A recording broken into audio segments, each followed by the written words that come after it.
Leader of the Opposition. Thanks, Mr Speaker. My question is to the Minister for Industrial Relations, and I refer to the report in the Fin Review, Porter Retreats in Union Brawl, that the provision to cut take-home pay was included at, and I quote, the last minute, and after the negotiations between business unions and the government had concluded. Why didn't the government ever raise this proposal with unions before including it in the legislation tabled yesterday? And what exactly are you retreating from if there's no problem? The Minister for Industrial Relations. Well, again, the premise of the question is completely incorrect. And the idea and the proposition and the assertion that we've had question after question, that there is anything in what is being proposed that will result in the type of reduction that the Leader of the Opposition suggests is just absolutely wrong. It is completely wrong, Mr Speaker.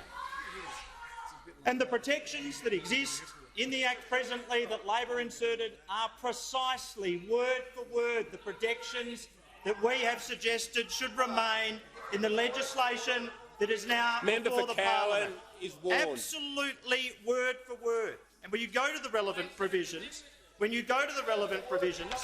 the protections that would absolutely and in all circumstances prevent happening what the Leader of the Opposition wrongfully says would happen are these. And these are the words, Mr Speaker. These are the words. You could never have the approval of agreement unless, quote, the approval of the agreement would not be contrary to the public interest. That is the protective lines inserted by Labor, and here are those that are replicated in the reforms before the Parliament. These are the exact same words. The approval of the agreement would not be contrary to the public interest. This is desperate, Mr Speaker. Absolutely desperate. Tell untruths, try and scare people, the signs of absolute desperation. Mr Speaker, if Yoda were here, he would remind us,